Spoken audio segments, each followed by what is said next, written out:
오직 나는 주의 풍성한 사랑을 힘입어 주의 집에 들어가 주를 경외함으로 성전을 향하여 예배하리이다. 그러나 주께 피하는 모든 사람은 다 기뻐하며 주의 보호로 말미암아 영원히 기뻐 외치고 주의 이름을 사랑하는 자들은 주를 즐거워하리이다. 여호와여, 주는 의인에게 복을 주시고 방패로함같이 은혜로 그를 호위하시리이다. 우리 함께 주님께 이렇게 기도하며 나갑시다. 하나님, 이 시간 주님의 풍성한 사랑을 힘입어 다시 한번 주의 전으로 나아갑니다.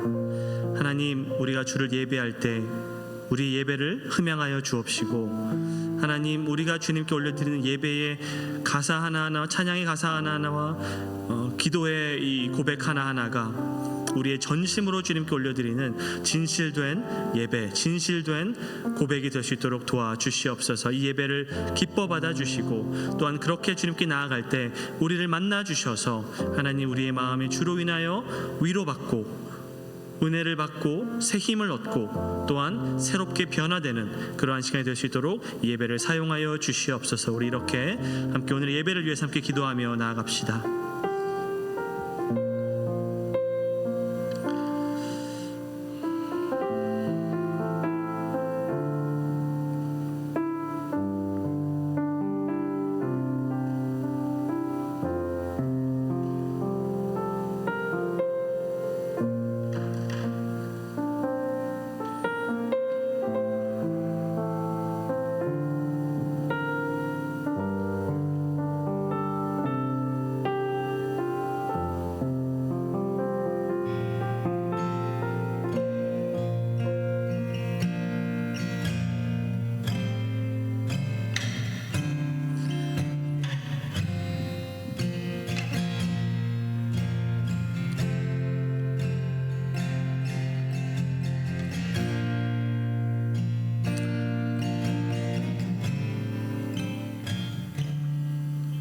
사랑해 주님, 감사합니다. 하나님, 우리가 주님께 나아갑니다. 하나님, 예배 가운데 임재하여 주시고 하나님, 이 자리에 우리와 함께하여 주시옵소서. 우리의 눈을 열어서 이 자리에 함께하시는 주님을 바라볼 수 있도록 도와주시옵소서. 감사드리며 예수님의 이름으로 기도 올려드립니다. 아멘. 우리 함께 일어나서 우리의 신앙을 사도신경으로 고백하겠습니다. 전능하사 천지를 만드신 하나님 아버지를 내가 믿사오며 그 외아들 우리 주 예수 그리스도를 믿사오니 이는 성령으로 잉태하사 동정녀 마리아에게 나시고 본디오 빌라도에게 고난을 받으사 십자가에 못 박혀 죽으시고 장사한 지 사흘 만에 죽은 자 가운데서 다시 살아나시며 하늘에 오르사 전능하신 하나님 우편에 앉아 계시다가 저리로서 산자와 죽은 자를 심판하러 오시리라. 성령을 믿사오며 거룩한 공회와 성도가 서로 교통하는 것과 죄를 사하여 주시는 것과 몸이 다시 사는 것과 영원히 산 것을 믿사옵나이다. 아멘.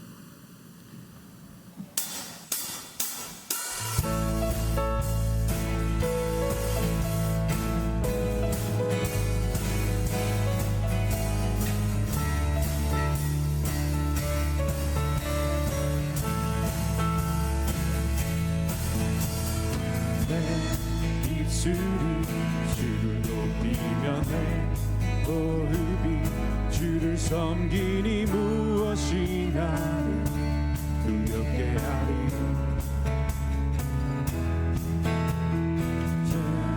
잠잠히 나를 비추며 주 가득히 주를 채우니 무엇도 나를 흔들지 못하리. 사랑이 내게 들어와 모든 두려움 사라지게 영원히 주 찬양 찬양 내 영혼 춤추리.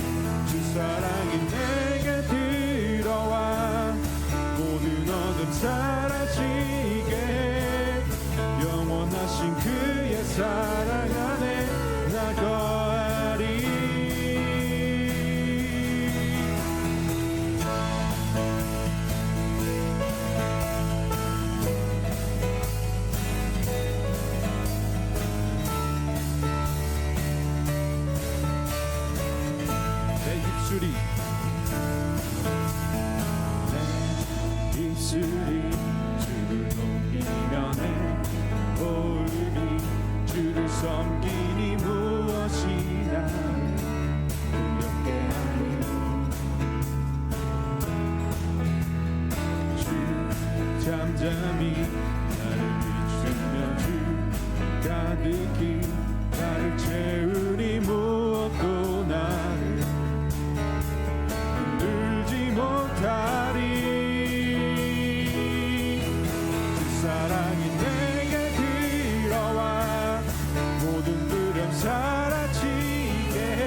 사랑이 내게 들어와 모든 어둠 사라지게 해 영원하신 그의 사랑 안에 나 거하리 주 사랑이 내게로 주 사랑이 내게 들어와 모든 두려움 사라지게 해 영원히 주 찬양 찬양 내 영혼 춤추리 주 사랑이 내게 들어와 모든 어둠 사라지게 해 영원하신 그의 사랑 안에 나 거하리 나 가진 것 없지만 내 안에 기쁨이 넘쳐 흐르네 나 작은 자 같지만 내 안에 빛이 눈먼 땅을 비추니 주 사랑이 내게 들어와 모든 두려움 사라지게 해 영원히 주 찬양 찬양 내 영혼 춤추리 주 사랑이 내게 들어와 모든 어둠 사라지게 해 영원하신 그의 사랑 안에 나 거하리 내게 들어와 모든 두려움 사라지게 해 영원히 주 찬양 찬양 내 영혼 춤추리 주 사랑이 내게 들어와 내 영혼 사라지게 해 영원하신 그의 사랑 안에 나 거하리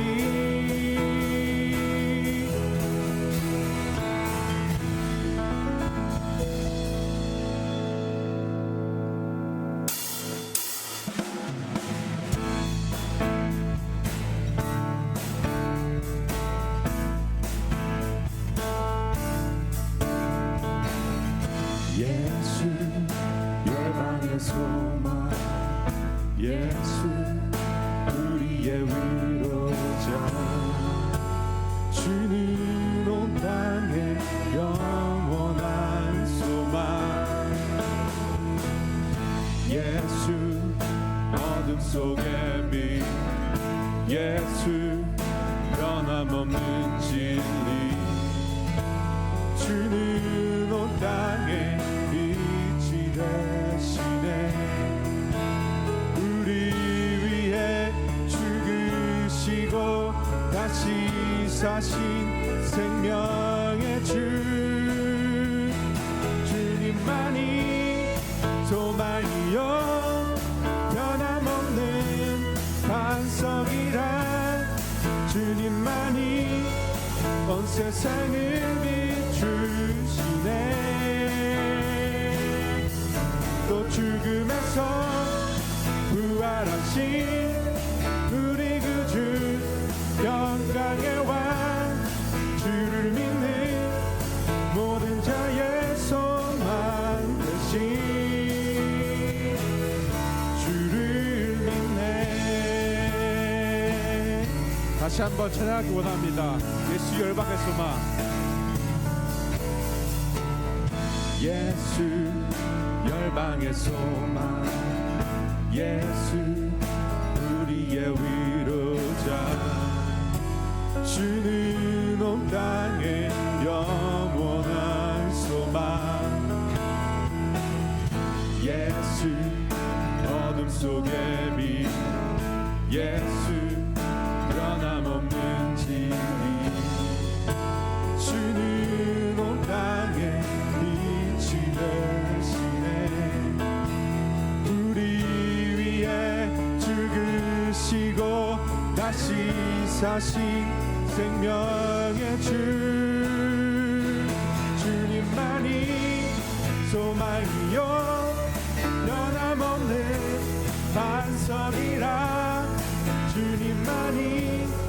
온 세상을 비추시네.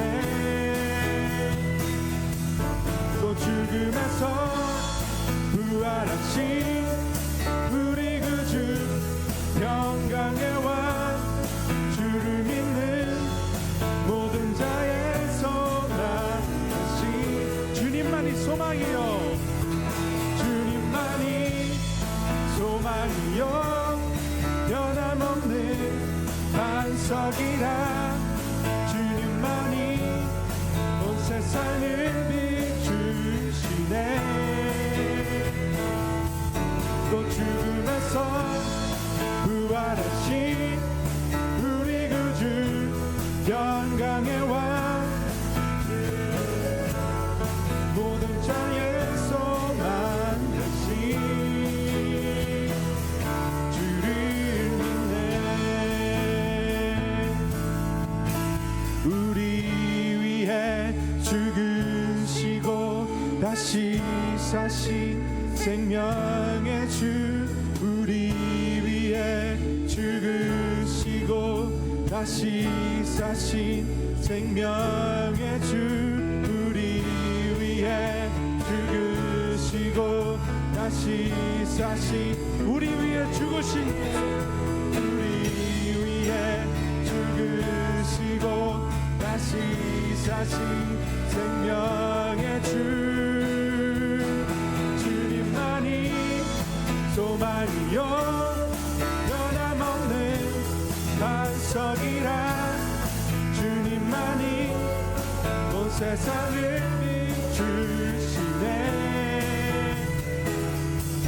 또 죽음에서 부활하신 우리 구주 영광의 왕, 주를 믿는 모든 마지막으로 찬양하기 원합니다. 주님만이 소망이요, 변함없는 반석이라. 주님만이 온 세상을 비추시네. 또 죽음에서 부활하신 우리 구주 영광의 왕, 주를 믿는 모든 자의 소망 되신 주를 믿네. 주를 믿네. 주를 믿네.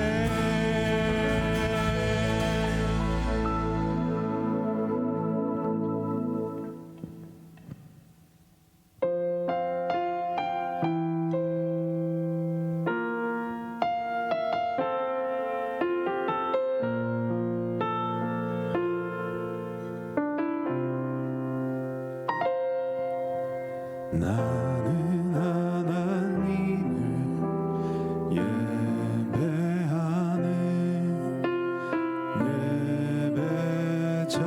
예배자입니다. 내가 서 있는 곳 어디서나 하나님을 예배합니다. 내 영혼 거룩한 은혜를 향하여, 내 마음 완전한 하나님 향하여, 이곳에서 바로 이 시간 하나님을 예배합니다.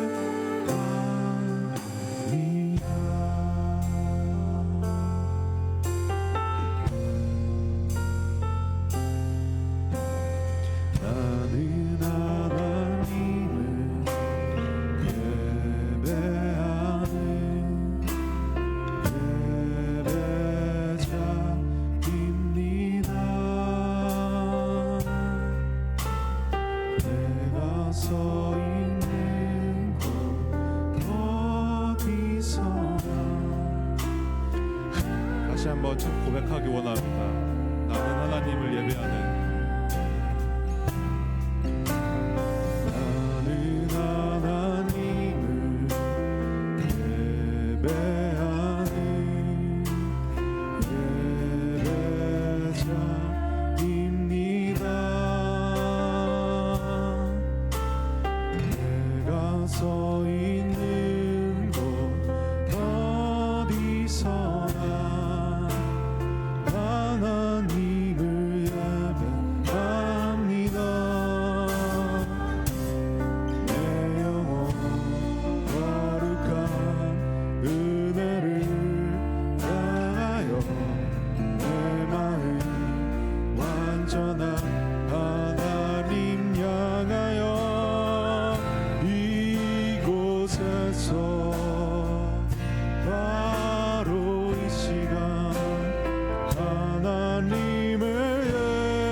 시간 하나님을 예배 다시 한번 찬양하기 원합니다. 내 영혼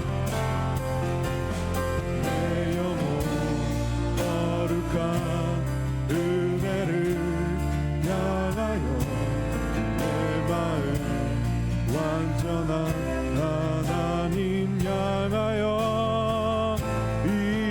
이곳에서 바로 이 시간 하나님을 예배합니다. 부르신 곳에서 나는 예배하네. 어떤 상황에도 나는 예배하네.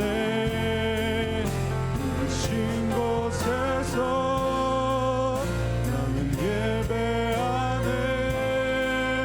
어떤 상황에도 나는 예배하네.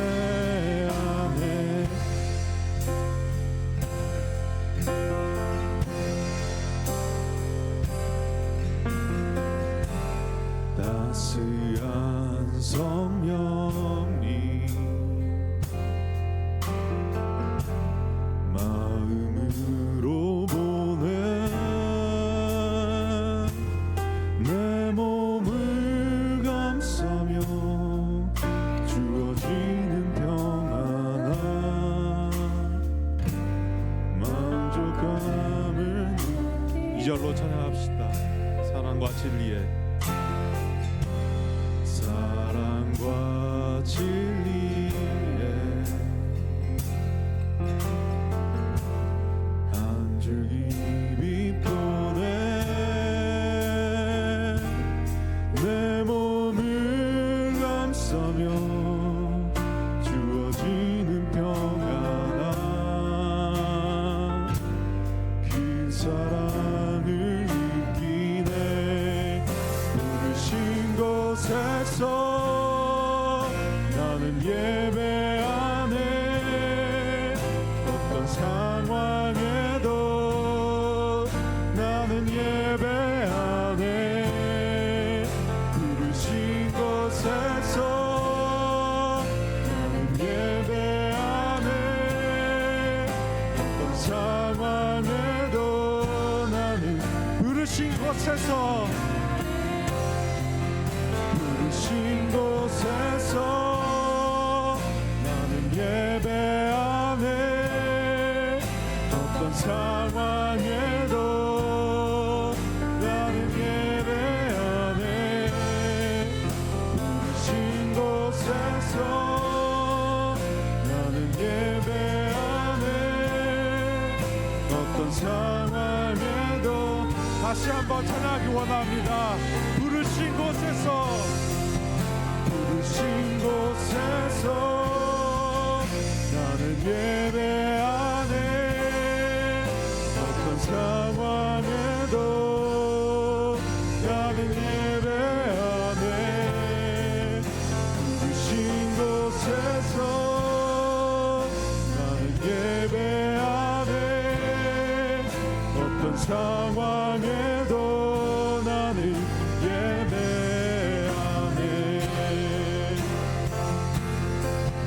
내가 걸어갈 때 길이 되고 살아갈 때 삶이 되는 그곳에서 예배하네. 내가 걸어갈 때 길이 되고 살아갈 때 삶이 되는 그곳에서 내가 걸어갈 때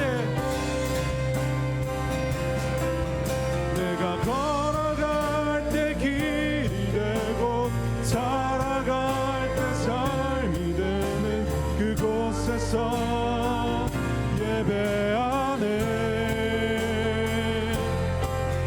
내가 걸어갈 때 길이 되고 살아갈 때 삶이 되는 그곳에서 예배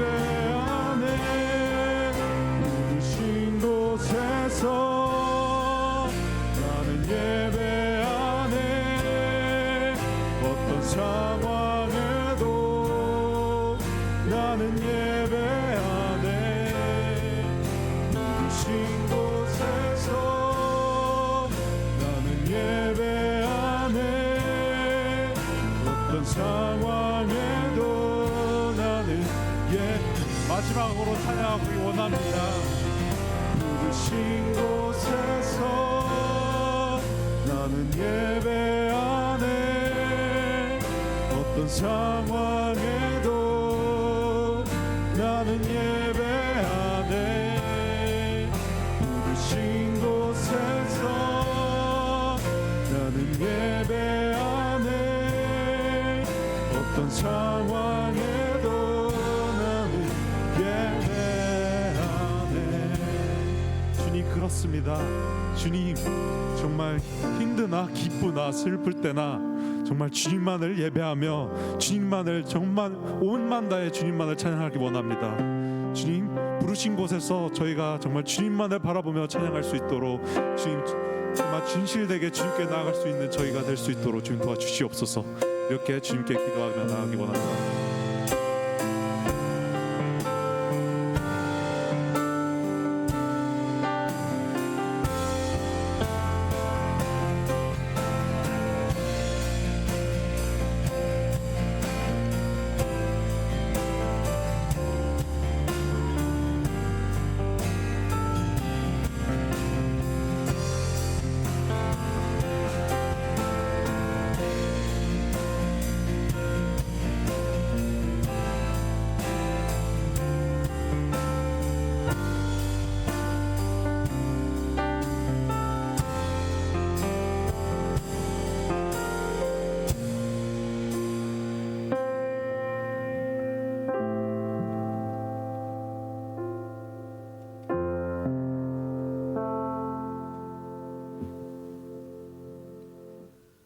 하나님 아버지, 거룩한 주일에 주님의 성전에 모여 예배드리게 해주시니 감사합니다.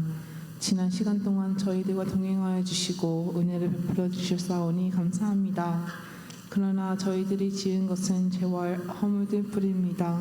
이 시간 저희들의 모든 죄악들을 용서해 주시고 하나님께 정결한 심령으로 예배드릴 수 있도록 은혜 베풀어 주세요. 청년부 공동체가 함께 성경 통독을 하고 있습니다. 매일매일 삶 가운데서 말씀과 기도로 하나님 앞에 나와 하나님을 생각하며 살아갈 수 있는 저희 청년부가 될 수 있도록 인도해 주세요. 청년부를 맡아 인도하시는 정미로 목사님께 하나님의 능력을 허락하여 주셔서 주님의 뜻 안에서 모든 사역을 잘 감당하게 하시고 사역과 가정 위에 크신 은혜를 허락해 주세요. 청년부 임원단과 순장들에게도 함께 해주셔서 청년부를 잘 이끌어갈 수 있도록 힘을 주시고 하루하루의 삶에서도 은혜를 베풀어 주셔서 주님의 능력으로 승리하게 해주세요. 이 시간 성령 하나님께서 정미로 목사님께 기름 부어주셔서 능력의 말씀을 선포하게 하시고 이 말씀이 모든 청년들의 삶 가운데 참다운 영의 양식이 될 수 있도록 역사하여 주세요. 하나님 아버지께서 예배의 시종을 인도하여 주시고 하나님께서만 홀로 영광 받아주세요. 지금도 살아계셔서 역사하시는 예수 그리스도의 이름으로 기도합니다. 아멘.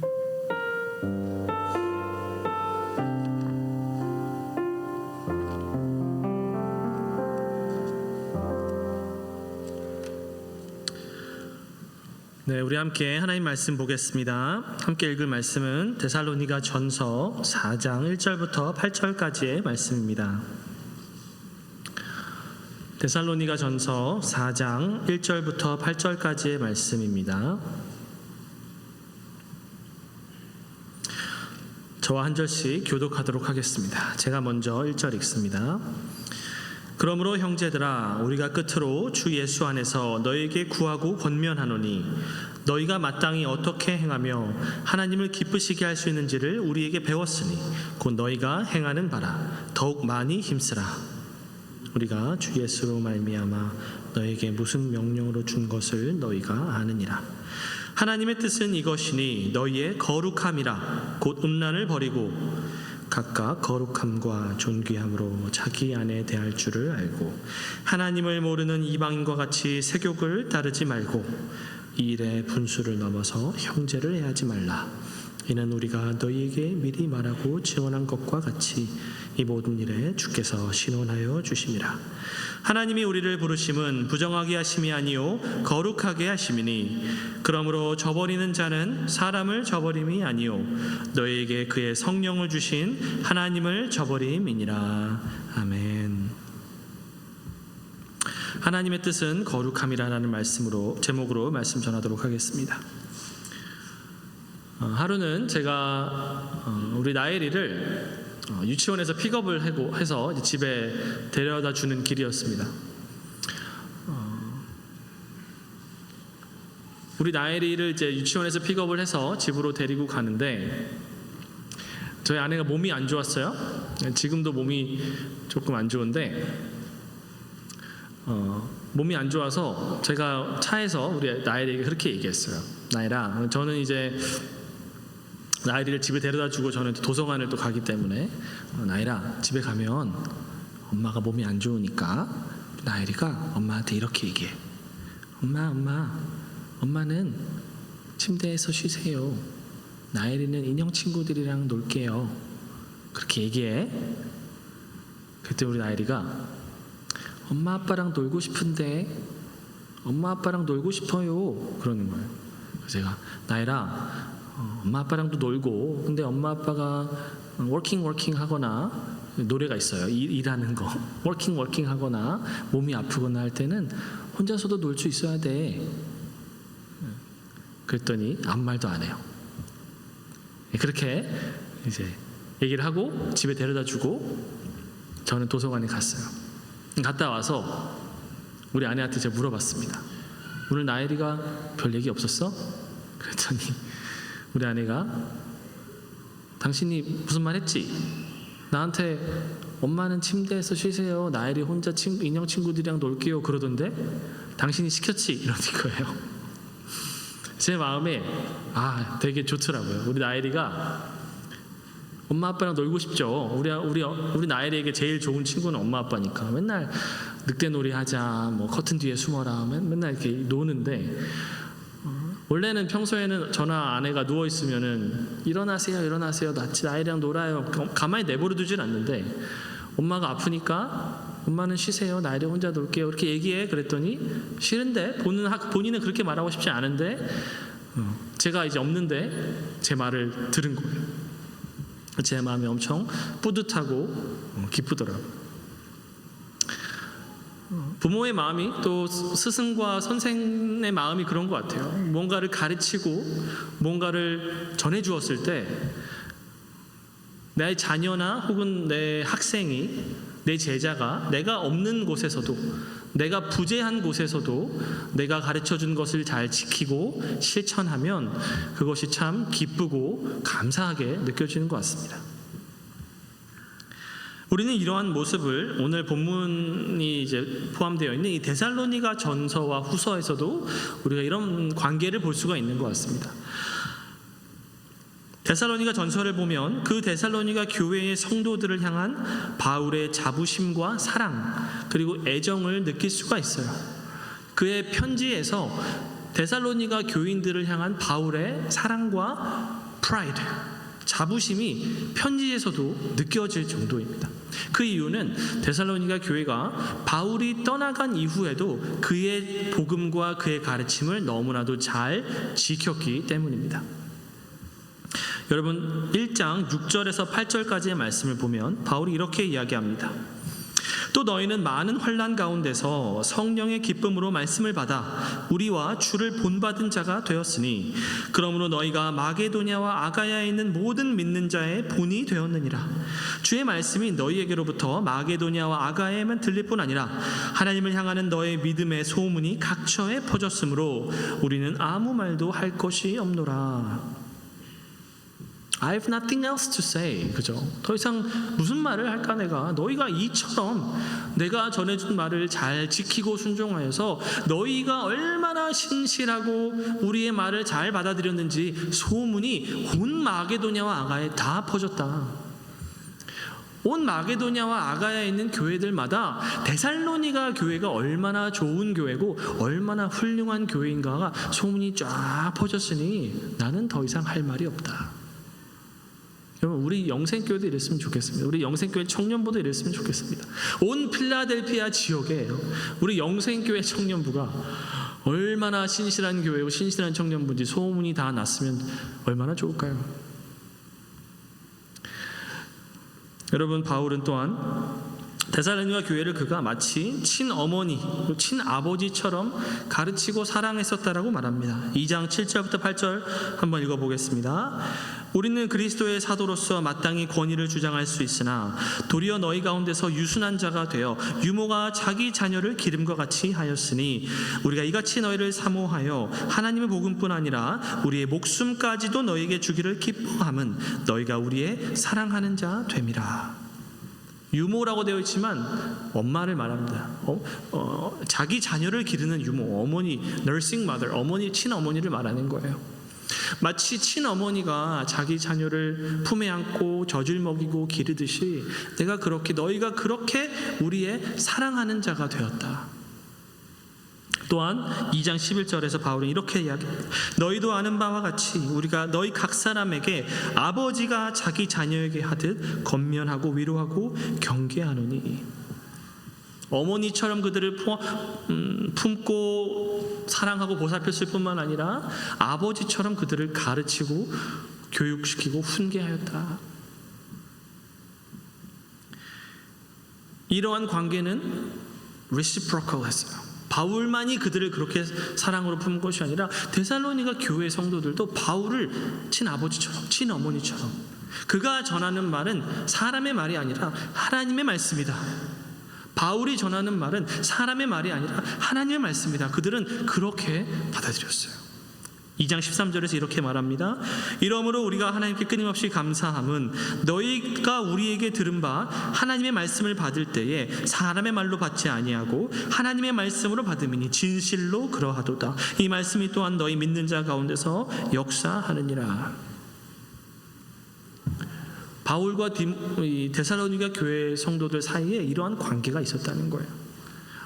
참으로 어머니처럼 아버지처럼 사랑하고, 또한 성도는 바울 사도를 친어머니나 친아버지처럼 받아들일 뿐만 아니라 그가 전하는 말을 사람의 말이 아닌 하나님의 말씀으로 받는, 어떻게 보면 정말 여러분 마게도냐와 아가야만이 아니라 오늘날 우리에게도 데살로니가 교회는 모델 처치가 되는 거예요. 얼마나 바람직한 교회입니까, 여러분? 그죠? 목사는 성도를 어머니처럼 아버지처럼 사랑하고, 성도는 목사를 하나님의 말씀을 전하는 자로 받아들이는, 목사가 떠난 이후에도 그가 전해줬던 말씀을 사람의 말이 아니 하나님의 말씀으로 받고, 그가 없는 곳에서도 그 말씀을 그대로 지키고 실천함으로써 온 교회에 믿음의 소문이 퍼지는 그런 교회였던 것이죠. 근데 여러분, 바울이 사실 데살로니가 교회를 떠나왔을 때, 그가 데살로니가 교회를 떠나온 것은 자의로 그렇게 떠난 것은 아니었습니다. 자기가 원해서 그렇게 떠나온 것은 아니었어요. 사실 바울은 데살로니가에 더 오래 머물기를 원했습니다. 그런데 바울이 데살로니가에서 떠나와야만 했던 이유는 핍박 때문이었어요. 데살로니가 이 도시의 핍박이 얼마나 심했냐면, 여러분 좀 어떻게 보면 아이러니한 것이기도 한데요, 데살로니가 교회가 영적으로 하나님의 말씀을 잘 받아들인 것에 비례해서 그만큼 그곳에 있는 유대인들은 바울을 그만큼 심하게 대적했습니다. 그들이 바울의 말을 잘 교회가 받아들인 것만큼이나 그곳에 있는 유대인들은 그만큼 바울을 대적하기도 했다는 거예요. 그러니까 대적한 그 핍박도 그만큼 심했던 곳이 바로 데살로니가 교회. 그래서 바울이 일례로 데살로니가에 있다가 그 핍박으로 인해서 베레아라는 곳으로 이동을 하고 그곳에서도 말씀을 전했는데, 얼마나 이 데살로니가 유대인들이 바울을 심하게 박해했냐면, 데살로니가에 있던 그들이 바울이 베레아로 갔다는 소식을 듣고 그곳까지 쫓아가서 베레아에서도 바울의 사역을 방해할 정도로, 데살로니가의 유대인들이 베레아까지 바울을 쫓아와서 바울을 방해할 정도로 그곳의 환난과 핍박이 데살로니가에 심했던 거예요. 그래서 바울의 마음이 어떻겠습니까, 여러분? 어제 저희가 바닷가를 갔죠. 바닷가를 갔는데 그 전날 비가 와서 좀 위험했어요. 그래서 우리 성구가 50대 중국인 아저씨 분 정말 드라우닝 하시는 분을 살려주고 응급차가 오기도 했고 뭐 그런 일들이 있었어요. 우리 영애자매도 고생했죠. 성국에 빨리 건져줬어야 했는데 늦게 건져줘가지고 고생하기도 했는데, 여러분 제 마음도 약간 염려가 되더라고요. 계속 물어봤어요. 그냥 우리 다 같이 모여서 놀고 있는 거 맞지? 누구 한 명이 엉뚱한 데 가서 놀다가 누구도 모르는 사이에 빠질까봐 염려가 되더라고요. 여러분, 자녀를 물가에 내놓은 자식 같다라는 표현이 있잖아요. 사실 자녀가 물가에 있으면 불안하고 걱정이 되거든요. 바울의 마음이 그랬어요. 내 자식같이 그들을 사랑하고 섬기고 어머니처럼 아버지처럼 정말 그들을 내가 대했는데, 내가 이제 핍박과 환난으로 인해서 떠나와야만 했는데 그곳에 남겨진 데살로니가 교회 성도들 너무 염려가 되는 거예요. 그들은, 내 자식 같은 데살로니가 교회 성도들은 잘하고 있을까? 잘 지내고 있을까? 핍박과 환난이 심한데 믿음 잘 지키고 있을까? 건강히 잘 지내고 있을까? 염려가 되는 거죠. 그래서 바울은 누구를 보내냐면 디모데를 데살로니가에 보냅니다. 가서 데살로니가 교회가 어떻게 믿음으로 잘 살고 있는지를 보고 와달라고. 디모데가 가서 데살로니가 교회 성도들을 만나고 돌아왔을 때 전해준 소식은 그들이 핍박과 환난 속에서도 기쁨으로 믿음 생활을 잘하고 있고, 뿐만 아니라 바울이 그들을 보고 싶어 하는 것만큼이나 그들 또한 바울을 그리워하며 믿음을 지키며 살고 있습니다. 이런 좋은 소식을 디모데가 바울에게 가지고 왔어요. 그래서 여러분 3장 5절부터 8절에서 바울이 이렇게 말합니다. 이러므로 나도 참다 못하여 너희 믿음을 알기 위하여 그를 보내었노니 이는 혹 시험하는 자가 너희를 시험하여 우리 수고를 헛되게 할까 함이니, 지금은 디모데가 너희에게로부터 와서 너희 믿음과 사랑의 기쁜 소식을 우리에게 전하고 또 너희가 항상 우리를 잘 생각하여 우리가 너희를 간절히 보고자 한 것 같이 너희도 우리를 간절히 보고자 한다 하니, 이러므로 형제들아 우리가 모든 궁핍과 환난 가운데서 너희 믿음으로 말미암아 너에게 위로를 받았노라. 그러므로 너희가 주 안에 굳게 선즉 우리가 이제는 살리라. What a relief, 그죠? 우리가 이제는 살겠다. 너희가 잘 믿음 생활하고 있다고 하니 이제는 내가 살 것 같다, 살겠다. 바울이 이렇게 이야기를 합니다. 그런데 여러분, 오늘 본문 말씀이 4장부터 쭉 보면은 이 데살로니가 교회가 이렇게나 모델 처치였고 믿음과 사랑을 잘 실천하는, 환난과 핍박 속에서도 믿음을 잘 지킨 교회였음에도 불구하고 디모데가 그들에게서 가져온 소식은 100% 좋은 소식만은 아니었습니다. 사실 그렇죠. 아무리 모델 처치였다고 하더라도 문제가 없는 교회는 없거든요. 그런 얘기가 있죠. 문제 없는 교회를 찾지 마라. 문제 없는 교회를 찾으면 너가 그 교회 가는 순간 그 교회는 더 이상 문제 없는 교회가 아니게 된다. 왜냐면 우린 다 죄인이니까. 사람이 죄인이 모이는 교회는 완벽한 교회가 없죠. 디모데가 가져온 소식은 뭐였냐면, 그들이 믿음을 잘 지키고 있지만 두 가지 문제가 있었습니다. 하나는 그들이 예수님의 재림에 관해서 오해하는 부분이 있었고, 또 하나는 뭐냐면 그들 가운데 성적인 문란함이 있었습니다. 성적인 문란함이 있었습니다. What? 이해가 잘 안 되시지 않나요? 방금까지 모델 처치였다고 하시지 않았나요? 그런데 교회 안에 성적인 문란함이 있다고요? 그런 교회가 어떻게 모델 처치가 될 수 있고 소문이 퍼질 수가 있죠? 우리 생각에는 잘 이해가 안 되는데, 사실 그 당시에, 바울 당시에 이 로마 그레코 로만 월드, 이 로마 헬라 이 문화권 속에서는 사실 성적인 문란함의 기준이, 사회적인 기준이 우리와는 좀 달랐어요. 우리는 포스트 크리스천덤이잖아요. 이제 기독교 문화권을 통과한 사회를 우리는 살고 있기 때문에 그래도 여전히 예전만큼은 아니지만 조금은 그래도 막 슬리핑 어라운드 하고 다니고 막 이렇게 하는 건 잘못된 거다라는, 부끄러운 거다라는 일말의 이런 부끄러움은 남아 있는데, 그 당시 로마 세계에서는 그런 거에 대한 부끄러움이 없었어요. 남자들마다 이제 아내를 두잖아요. 근데 아내를 두는 목적은 적법한 자식을 낳기 위한 목적이고, 사실 남자에게 허락된 어떤 성적인 행동은 아내가 아니어도 아주 많은 것들이 허락된 사회였습니다. 허락되었다라는 말은 무슨 말이냐면 그것을 숨기거나 부끄러워하지 않는 사회였다라는 거예요.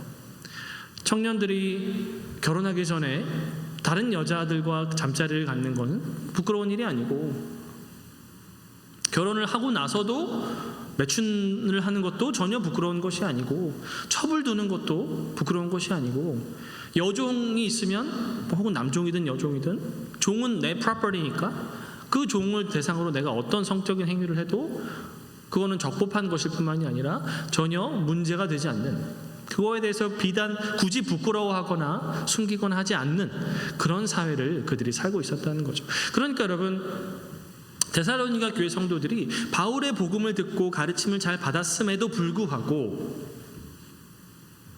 그리고 바울이 분명히 그들에게, 우리가 이따 살펴보겠지만 어떻게 하나님을 기쁘시게 해야 하는지, 어떻게 우리가 해야 하나님을 기쁘시게 할 수 있는지를 바울이 분명히 그들에게 가르쳤음에도 불구하고, 바울이 떠나간 이후에 이 사회적 흐름과 조류, 세상의 분위기 속에서 그래도 이 정도는 할 수 있지 않는가, 남들 다 하는데 이 정도, 이런 것까지도 우리가 포기해야 될 필요가 있는가에 대한 그런 생각을 하는 사람들이 데살로니가 교회에 생겨나기 시작했다는 거죠. 그리고 사실 우리가 살아가는 세상도 비록 포스트 크리스천덤이고 이 기독교 후기 사회죠. 그러니까 일말의 어떤 부끄러움이나 그래서는 안 된다라는 상식들이 남아있긴 하지만, 우리 사회는 아주 빠른 속도로 이 그레코 로만 월드의 이 모습으로 다시 회귀하고 있어요. 돌아가고 있어요. 여러분 그렇지 않나요? 제가 어렸을 때만 해도 방송에서 그런 얘기를 하진 않았거든요. 연예인들이나 어떤 유명 인사들이 방송에서 그런 얘기를 하진 않았었어요. 그런데 이제는 여러분 방송을 보면은 여자친구와 여행을 가고 남자친구와 여행을 가고, 그러면 그런 유행어가 막 중고등학생들 사이에서 유행어가 라면 먹고 갈래 이런 거.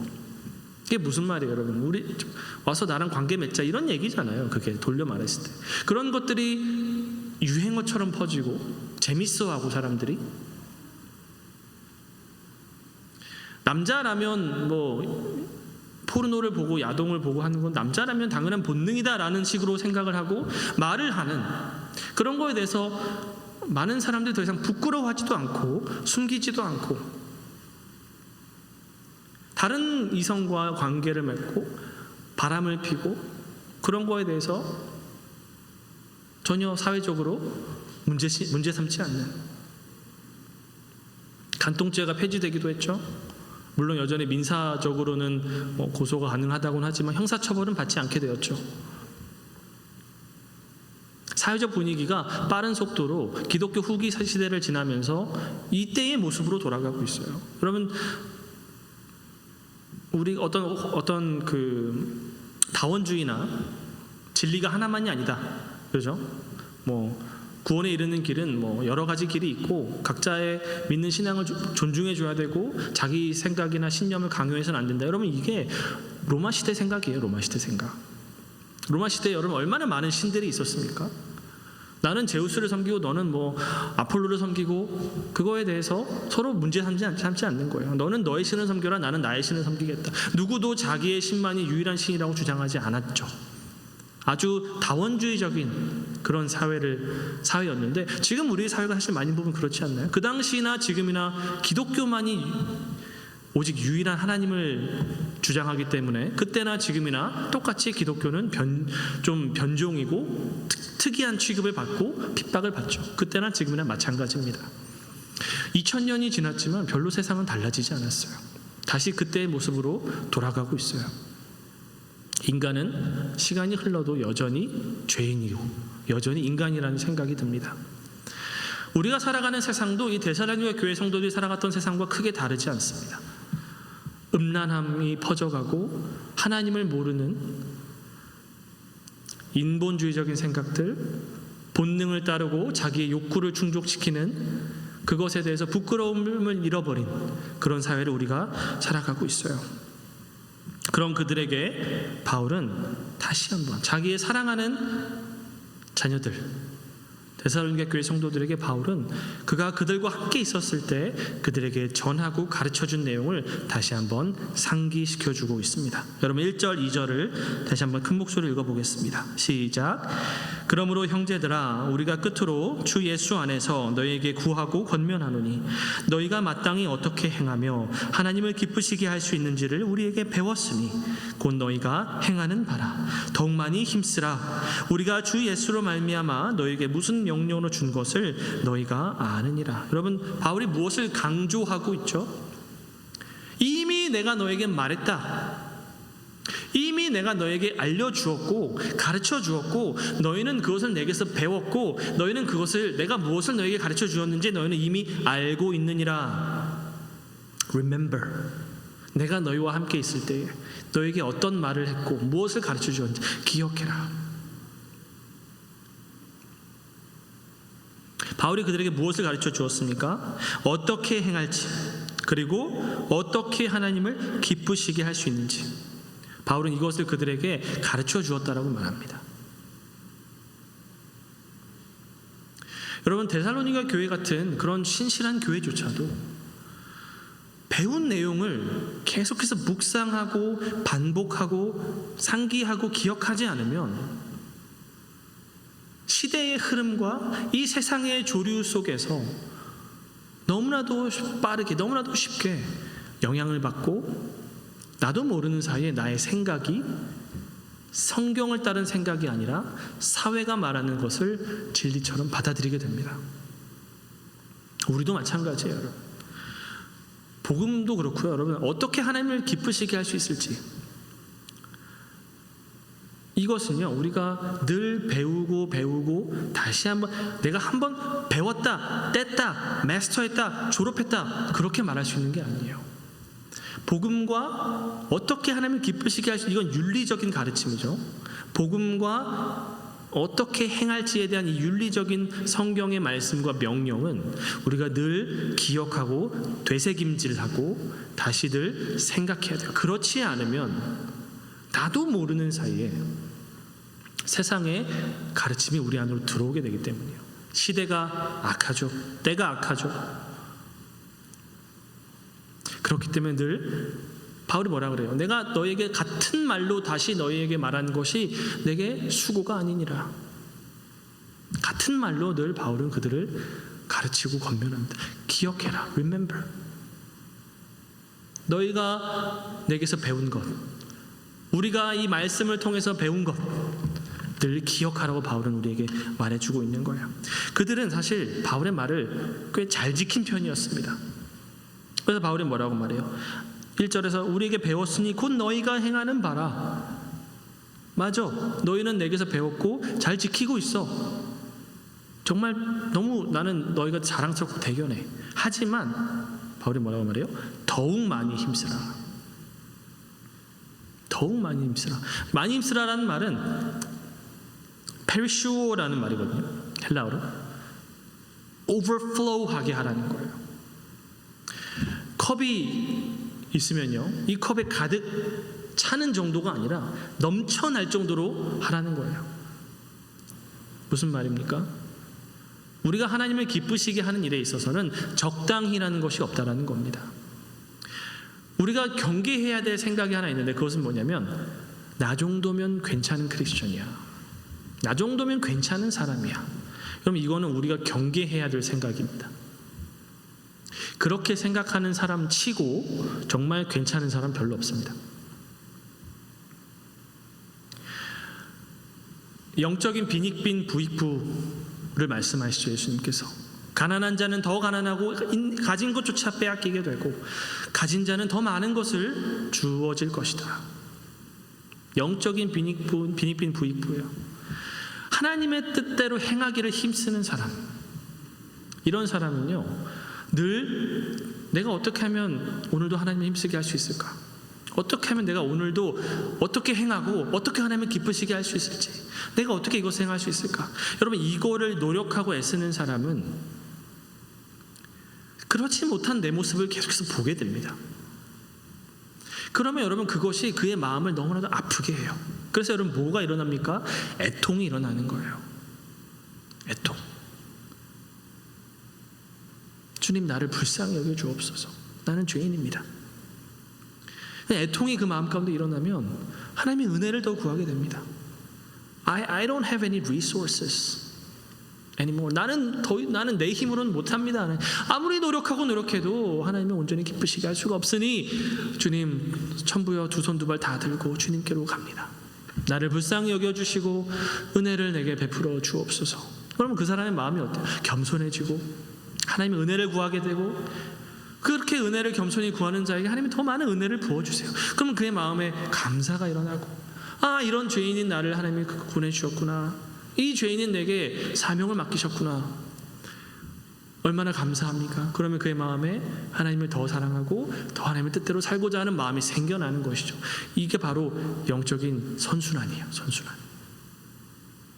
근데 여러분, 그런 마음이 없으면 나 정도면 괜찮은 크리스천이지, 그러면 자기가 얼마나 죄인인지를 볼 수가 없어요. 그러면 교만해지고 다른 사람을 정죄하게 되고 온갖 죄악에 빠지게 되고 하나님의 은혜를 알지 못하고 자기 의를 내세우게 되고, 그러면 그의 마음은 더욱더 하나님의 은혜로부터 멀어지게 되는 거예요. 이게 바로 영적인 빈익빈 부익부죠. 그러니까 바울은 뭐라고 말하냐면, 너희가 비록 내가 가르친 것을 잘 행하고 있지만 여전히 너희에겐 부족한 점이 있으니 더욱 많이 힘써라, 넘쳐나게 해라, 바울은 말하고 있는 것입니다. 그가 그들에게 가르쳐 주었던 말씀, 어떻게 하나님을 기쁘시게 할 수 있을까에 대한 그가 가르쳐 줬던 말씀의 핵심이 무엇입니까? 3절에서 바울은 이렇게 말합니다. 하나님의 뜻은 이것이니 너희의 거룩함이라. 어떻게 하나님을 기쁘시게 할 수 있습니까? 바로 거룩함이라는 거예요. 거룩함이 없이는 하나님을 기쁘시게 할 수 없는 겁니다. 여러분, 다 연관되어 있는 거예요. 믿음이 없어도 하나님을 기쁘시게 할 수 없고요. 수련회 기억하시죠? 사랑이 없이도 하나님을 기쁘시게 할 수 없고요. 거룩함이 없어도 하나님을 기쁘시게 할 수 없어요. 다 연관되어 있는 거니까요. 그럼 여러분, 도대체 거룩함이란 무엇일까요?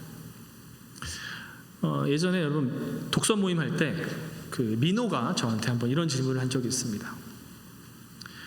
거룩함이란, 하나님이 거룩하시다는 게 무슨 의미인가요, 목사님? 저한테 물어보더라고요. 네, 본인이 예전에도 그 질문을 누군가에게 했었나 봐요. 어떤 목사님께. 그분이 그렇게 얘기를 하셨대요. 거룩함이란 하나님 되심이라고 대답을 해주셨는데, 그게 무슨 의미인가요? 이렇게 물어보는데, 사실 그 목사님이 정답을 말해주셔가지고 제가 무슨 말을 해줘야 될지 잘 몰랐어요. 그래서 좀 부연 설명을 해주긴 해줬는데요. 여러분, 거룩함이란 게 뭘까요? 거룩함이라는 것은, 그 목사님이 너무 잘 알려주셨는데, 핵심을 알려주셨는데, 거룩함이라는 것은 하나님에게 속한 것입니다. 그러므로 여러분, 우리가 그러니까 거룩함이라는 건 단지 죄가 없는 걸 거룩하다고 말하는 게 아니라 하나님께 속한 것을 거룩하다라고 말하는 거예요. 그러니까 여러분, 하나님이 거룩하시다는 것과 우리가 천사를 아무리 거룩한 천사라고 말하더라도 그 거룩함은 하나님의 거룩함과는 다른 겁니다.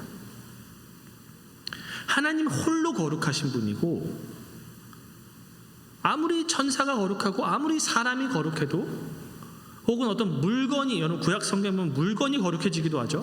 물건이 거룩해도 하나님의 거룩함과는 차원이 다른 거예요. 왜냐하면 거룩하신 분은 오직 한 분이시기 때문이에요. 하나님의 하나님 되심, 하나님의 신성과 그의 신적인 권위와 그의 구별되심과 다른 모든 피조물과 구별되시는 하나님의 그 신성, 그 하나님의 영광, 그것을 거룩이라고 말합니다. 그러면 여러분, 인간의 거룩함이란 무엇일까요? 혹은 물건의 거룩함이란 건 무엇일까요? 여러분, 구약 성경을 보시면요, 물건이 어떻게 거룩해지죠? 어떤 대접이 있다고 해봅시다. 그 대접을, 그냥 내가 집에서 쓰는 대접은, 물 먹고 뭐 애기 씻기고 할 때 쓰는 그런 대접은 거룩한 대접이 아니에요. 그냥 흔한 평범한 대접이죠. 그런데 대접에 기름을 부으고 그 대접을 이제 하나님께 거룩하게 구별해 놓았을 때, 그래서 이 대접은 이제부터 다른 용도로 쓰지 않고 오직 성전에서 하나님을 예배하는 데 쓰는 대접이다 라고 했을 때 그 대접은 거룩한 대접이 되는 겁니다. 이해가 되시나요? 그 물건이 어떻게 거룩해지냐면 더 이상 어떤 다른 용도가 아닌 하나님을 예배하는 데 쓰는 용도로 거룩하게 따로 떼어서 분리해 놓았을 때 그 대접이, 그 물건은 거룩해지는 거예요. 그럼 저와 여러분은 어떻게 거룩해집니까? 인간의 거룩함이라는 것은 다른 말로 하나님께 거룩하게 헌신된 삶을 말하는 겁니다. 하나님께 속한 것을 거룩함이라고 하는 거예요. 여러분이 언제 거룩해지셨습니까? 여러분이 하나님의 자녀가 되었을 때, 예수 그리스도의 복음을 받아들이고 그의 보혈로 말미암아 여러분들이 죄 씻음을 받고 이제는 하나님께 속한 하나님의 자녀, 하나님의 백성, 하나님의 권속과 가족이 되었을 때 여러분들은 거룩한 백성이 된 거예요. 그게 바로 성도, 거룩한 백성이라는 뜻이죠. 그래서 여러분, 그래서 거룩함이라는 것은 그래서 죄를 짓지 않게 되는 거예요. 왜냐하면 하나님께 속한 자는 하나님이 죄를 미워하시는 것처럼 죄를 미워하게 되기 때문이에요. 하나님께 속한 자가 되었기 때문에 Now you belong to God. 그죠? Now you are consecrated to God. You are set apart to God. 우리가 분리된 거예요. 세상으로부터, 죄로부터 뚝 떼어져서 하나님께 속해졌기 때문에 우리는 거룩한 자가 되었고, 그렇기 때문에 하나님이 미워하시는 죄는 우리도 미워하게 되는 거예요. 그래서 여러분, 거룩함이라는 것은 fundamentally a relational term인 거예요. 거룩함이라는 것은 하나님과의 관계에서 비롯되는 것이기 때문이에요. 그래서 여러분, 바울이 계속해서 뭐라고 말합니까? 여러분 4장 5절을 한번 보세요. 하나님을 모르는 이방인과 같이 세욕을 따르지 말고. 그럼 무슨 말이에요? 세욕을 따르는 삶은, 음란함을 따르는 삶은, 죄악을 따르는 삶은 뭐의 특징적인 것이라는 거예요? 하나님을 모르는 이방인에게 특징적인 것이라는 거예요. 세욕을 따르는 삶, 죄악을 따르는 삶은 That's very characteristic of those who do not know God. 하나님을 모르는 사람들, 하나님과 관계가 없는 사람들의 특징적인 삶이 세욕을 따르는 것이기 때문에 너희는 이제 하나님께 속한 자가 되지 않았느냐, 거룩한 자가 되었으니 그러므로 거룩한 삶을 살아라. 또한 여러분 7절 8절에서 뭐라고 말해요? 하나님이 우리를 부르심은 부정하게 하심이 아니요 거룩하게 하심이니 그러므로 저버리는 자는 사람을 저버림이 아니요 너에게 그의 성령을 주신 하나님을 저버림이니라.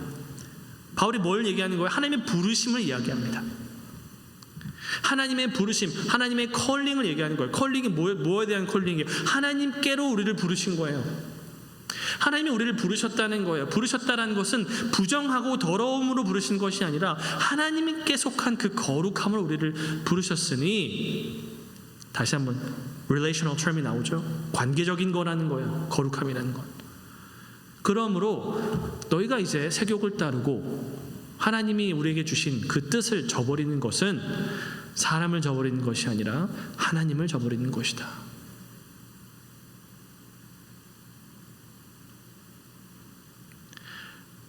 바울이 무슨 말을 하고 있는 겁니까? 너희는 하나님께 속하였으니, 이제 너희는 하나님의 것이 되었으니, 너희는 거룩한 백성이 되었으니, 그러므로 이제 하나님께 속한 자다운 삶을 살아라.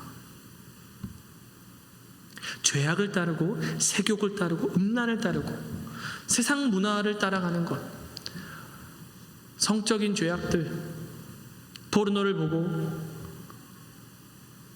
혼전 관계를 맺고 슬리핑 어라운드 하고 다니고 온나잇을 하고, 그것이 자연스러운 것이고 부끄러운 것이 아니라고 말하는 세상 속에서 그것을 따라가는 삶은 너희를 부르신 하나님을 저버리는 것이다. 바울은 말하고 있는 것입니다. 성령을 주신 하나님을 저버림이니라. 우리에게 성령을 주셨어요. 하나님께서 우리는 혼자서 할 수가 없기 때문에. 제가 지난번에 성령을 따라 행하라 말씀드렸죠. 성령께서 우리 안에 들어오심으로써 이제 하나님의 말씀이, 하나님의 율법이 우리의 마음에 새겨진 바 되었습니다. 그 성령은 우리 안에 소원을 주시고 어떻게 하면 내가 하나님을 기쁘시게 할 수 있을까 생각하게 만드십니다. 고민하게 만드세요. 그 질문을 하게 만드세요.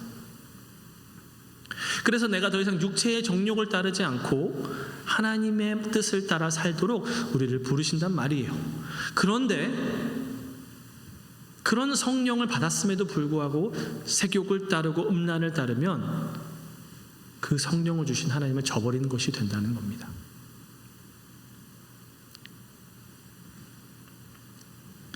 그러므로 사랑하는 영생의 청년 여러분, 우리는 이 말씀을 진지하고 심각하게 받아들여야 합니다. 여러분, 데살로니가 교회 같은 그런 모델 처치가, 그런 바람직한 모델 교회가 이렇게 여러분 세상의 흐름 속에서 하나님의 부르심을 저버렸다는 것은 우리에게 대단히 심각한 문제로 다가와야 합니다.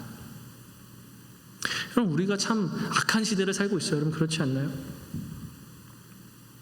예전에는 음란을 행하는 것이 매춘부를 찾아가거나 다른 이성과 잠자리를 하는 거였다면 이제 우리는 방 안에서 누워서 핸드폰으로도 음란을 행할 수가 있게 되었어요. 생각 없이 쇼츠를 이렇게 넘기다 보면 막 이상한 틱토커들이 막 춤을 추고, 뭐 스포츠 뉴스 좀 보고 싶어서 들어가면 막 이상한 광고들이 막 뜨고, 내가 원하지 않는데 그런 것들이 자꾸 내 시선을 끄는 세상을 우리가 살고 있단 말이에요. 예전에는 음란을 행하는 것이 비교적 어려운 일이었다고 한다면 이제는 너무 쉬운 일이 되었어요. 방 안에 누워서 핸드폰으로도 음란을 행할 수 있는 세상이 되어버렸단 말이에요. 여러분, 그런 세상 속에서 주님이 우리를 거룩함으로 부르셨습니다. 주님이 우리를 이제는 하나님을 아는 자로, 하나님께 속한 자로, 하나님이 주신 성령을 따르는 자로 우리를 부르셨어요. 여러분, 오스왈드 챔버스가 이렇게 얘기했습니다. Holiness in a human being is only manifested by antagonism. 자막이 그렇죠? 다시 한번 읽어볼게요. 시작. Holiness in a human being is only manifested by antagonism. 무슨 말인지 이제 이해되시죠? 이해되면 끄덕끄덕, 이해 안 되면 도리도리. 왜 antagonism이 뭐예요? 적대 관계잖아요. 적대적인 관계를 antagonism이라고 하잖아요. 그러면 여러분, 인간의 거룩함이란 무엇과의 적대 관계에서 드러나는 거예요? 죄와의 적대 관계에서 드러나는 거예요. 하나님께 속한 자가 되었으니 이제는 세상과의 적대 관계에서, 물론 세상 우리가 사랑하고 섬겨야 될 대상이지만 그 죄악된 세상, 죄와의 관계에서는 적대 관계에서 우리의 거룩함이 드러난다는 의미입니다. 찰스 하치라고 하는 유명한 신학자 이런 얘기를 했습니다. 같이 한번 읽어볼게요. 시작. Holiness is the only evidence of election. 하나님이 우리를 선택하고 부르셨다라는 증거, 눈에 보이지 않는 거잖아요. 유일한 증거란 바로 거룩함이다. 여러분, 이러한 증거를 여러분의 삶에서 드러내는 여러분 되기를 축복합니다. 세상의 사회적인 분위기 속에서 휩쓸리지 마시고 이 말씀을 여러분들의 생각의 주인으로 삼으시고 여러분의 마음의 주인으로 삼으셔서 늘 우리를 부르신 하나님의 뜻을 따라 거룩한 삶을 살아가는 여러분 되기를 예수님의 이름으로 축복합니다. 아멘. 함께 기도하겠습니다. 주님, 우리를 부르신 주님의 부르심을 기억합니다. 주님은 우리를 거룩함으로 부르셨습니다. 하나님, 세상의 부름이 아니라 세상은 여전히 우리를 죄악으로 부르고 있습니다. 이리 좀 와보라고, 이리 좀 와서 이 좋은 것 좀 한번 맛보라고. 그러나 주님, 우리는 주님의 부르심을 받았사오니 그 부르심을 따라 거룩히 행하게 도와주시고 음란을 행하고 형제를 해하는 자는 주님이 심판하신다고 말씀하셨사오니 하나님 심판의 두려움을 알고 하나님을 따라 하나님께 속한 자로 살아갈 수 있도록 우리를 인도하여 주옵소서. 우리 이렇게 함께 기도하며 나아갑시다. 기도합시다. 주님,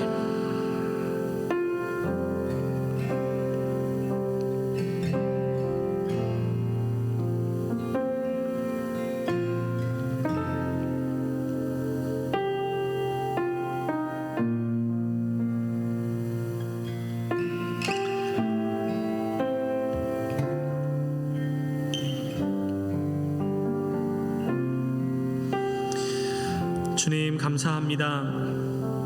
우리를 성도로 부르시고 거룩한 백성 삼아 주시니 감사합니다. 하나님이 우리를 부르셨음에도 불구하고 여전히 우리 가운데에는 죄악이 있고 우리의 삶에는 죄가 있습니다. 하나님 우리를 불쌍히 여겨 주시고 이제는 부르심을 받은 대로, 가르침을 받은 대로 행할 수 있도록, 우리의 정체성을 따라, 우리의 아이덴티티를 따라 살아갈 수 있도록 주님 우리를 도와주시고 성령님 우리를 붙잡아 주옵소서. 주의 영광을 위한 열심히 우리를 가득 채우게 도와주시옵소서. 감사드리며 예수님의 이름으로 기도 올려드립니다. 아멘.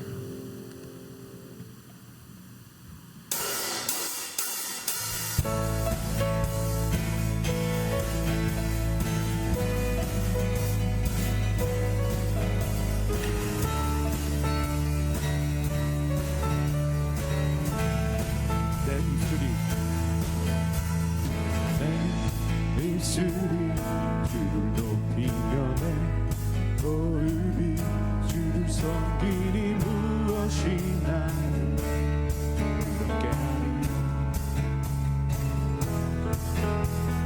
주 잠잠히 나를 비추며 주 가득히 나를 채우니 무엇도 나를 흔들지 못하리. 사랑이 내게 들어와 모든 두려움 사라지게 해. 영원히 주 찬양 찬양 내 영혼 춤추리. 주 사랑이 내게 들어와 모든 어둠 사라지게 해. 영원하신 그의 사랑 안에 나 거하리. 주 사랑이 내게 들어와 모든 두려움 사라지게 해. 영원히 주 찬양 찬양 내 영혼 춤추리. 주 사랑이 내게 들어와 모든 어둠 사라지게 해. 영원하신 그의 사랑 안에 나 거하리.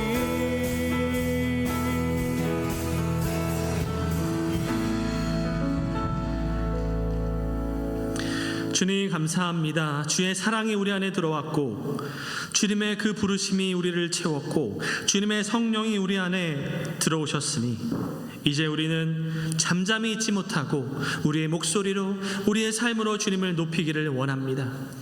하나님, 진정한 부흥은 주의 영광을 위한 열정으로 채워지는 것이라고 믿사오니 하나님 우리 가운데 진정한 부흥을 허락하여 주옵시고 주의 영광과 주의 기쁘심을 향한 우리의 소원이 우리를 가득 채울 수 있도록 주님 우리를 인도하여 주시옵소서.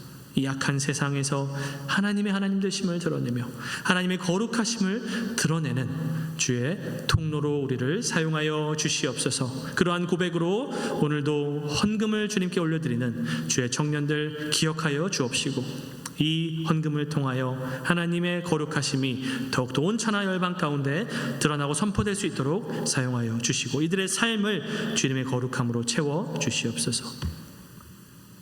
이제는 우리 주 예수 그리스도의 은혜와 하나님 아버지의 거룩하신 사랑과 성령 하나님의 감동감화 충만하신 은혜가 우리를 빛으로 부르시고 거룩함으로 우리를 부르신 주님을 따라 가기를 간절히 소망하고 원하며 결단하는 우리 모든 영생의 청년들 머리 위에 이제로부터 영원토록 함께 하시기를 간절히 축원하옵나이다.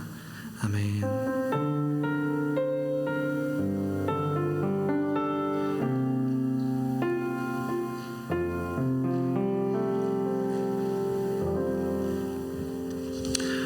광고하겠습니다. 이번 주 돌아오는 청년부 금요 모임은 없습니다.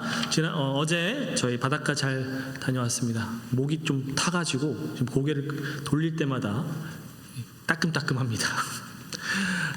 준비해준 우리 임원들 감사하고 또 섬겨준 우리 지체들 감사합니다. 유년부 교사 지금 모집하고 있습니다. 7월, 8월. 7월은 이제 거의 지나가긴 했지만 아직 한 주 남았죠. 유년부를 섬기기 원하는 지체들은 전도사님에게 문의해 주시길 바라고요. 성경통도 계속해서 하고 있습니다. 이번 주 읽은 말씀은 디모데전서 1장부터 5장까지 함께 읽도록 하겠습니다. 네, 광고 마쳤습니다. 즐거운 순모임 되세요. 선한 것이 아닌 일어나